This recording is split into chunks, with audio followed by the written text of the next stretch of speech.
आज हम पढ़ने जा रहे हैं एक कहानी।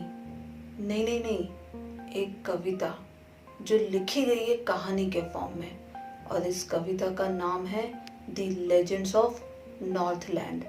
वैसे लेजेंड का मतलब जो तुम समझ रहे हो ना, इस पोम से उसका कोई लेना देना नहीं है। ठीक वैसे ही जैसे तुम्हारे कुछ दोस्तों का पढ़ाई से कोई लेना देना नहीं है। पर तुम अच्छे से पढ़ना और ये वीडियो पूरा देखना, तुम्हें सब कुछ समझ में आ जाएगा और फिर अपने दोस्तों को भी समझा देना। लेजेंड का मतलब होता है एक हिस्टोरिकल स्टोरी जो बरसों पहले लिखी गई थी और generation to generation, generation to generation चली आ रही है, चली आ रही है, चली आ रही है। तुम्हारे दादा दादी, नाना नानी ने तुम्हारे मम्मी पापा को सुनाई होगी, तुम्हारे मम्मी पापा ने तुम्हें सुनाई होगी और तुम हो सकता है अपने बच्चों को सुनाओ। तो इसको कहते हैं लेजेंड।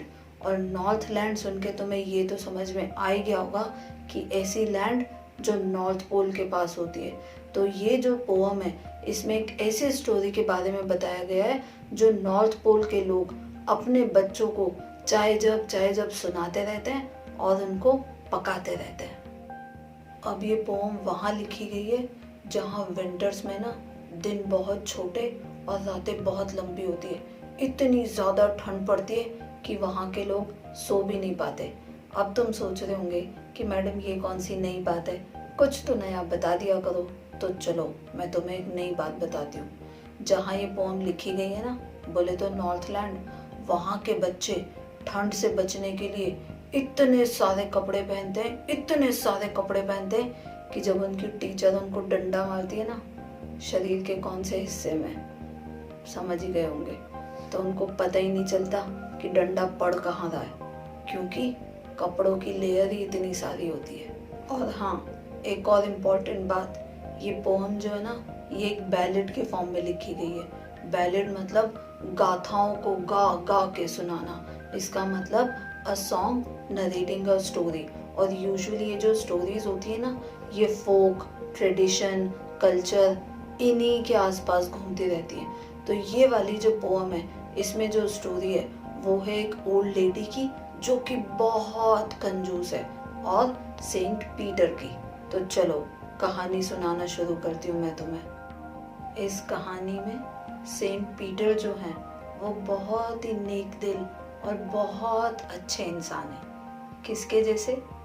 खैर छोड़ो। अब वो जंगल में घूमते रहते हैं, लोगों को ज्ञान बांटते रहते हैं, काम की बातें बताते रहते हैं। अब एक दिन क्या होता है, वो एक कॉटेज के पास आके रुकते हैं। उस कॉटेज में एक लेडी केक्स बना रही होती है। अब इतना सारा दिन घूमने के बाद सेंट पीटर ना थक जाते हैं। उसको बोलते हैं कि मैं बहुत थक गया हूँ, क्या तुम मुझे अपने घर में शेल्टर दोगी और एक केक मेरे लिए भी बेक कर दोगी? अब वो जो लेडी होती है ना, वो बहुत कंजूस होती है।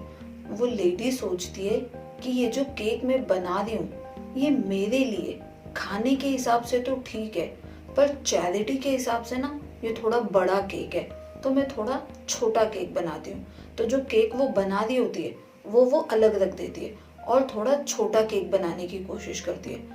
अब जब वो दोबारा केक बनाती है तो जो छोटा केक उसने बनाने का सोचा था, उसको ऐसा लगता है कि ये भी बहुत बड़ा है, इतना बड़ा केक वो कैसे किसी को दे सकती है। फिर से वो सोचती है कि चलो थोड़ा और छोटा केक बनाती हूँ। ऐसे टाइम पास ना छोटा छोटा वो 3 बार करती है, और जब तीसरी बार वो केक बनाती है तो उसको एक्चुअली आप केक बोल ही नहीं सकते हो, वो इतना पतला सा एक वेफर जैसा बन जाता है। अब जब तक वो ये कम ज़्यादा इंग्रेडिएंट्स कर रही होती है, छोटा छोटा बना रही होती है, तब तक सेंट पीटर का दिमाग ना बहुत खराब हो चुका होता है। एक तो पहले ही उनको भूख लग रही थी, ऊपर से ये लेडी टाइम पास कर रही थी। उनको आया गुस्सा, उन्होंने इस लेडी को श्राप दे दिया। सेंट पीटर ने उस लेडी को गुस्से में बोला कि तुम इतनी ज़्यादा सेल्फिश हो कि तुम इंसान कहलाने लायक ही नहीं हो।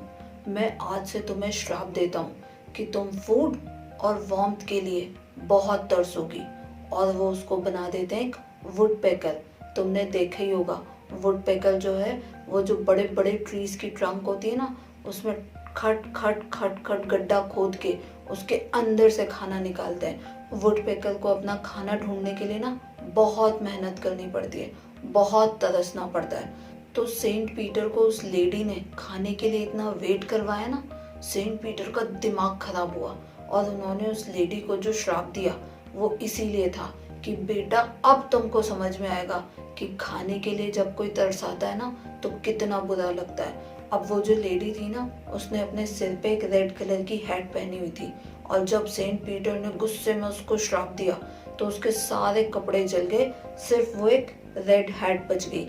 इसलिए तुमने देखा होगा कि ये जो वुडपेकर्स होते हैं ना इनके सिर पे भी एक रेड हैट कलर का स्ट्रक्चर होता है। तो नॉर्थलैंड के लोगों को जब कभी भी वुडपेकर झाड़ों में पेड़ों में अपना खाना ढूंढती हुई दिखती है ना तो वो अपने बच्चों को बिठा के यही कहानी सुनाते हैं।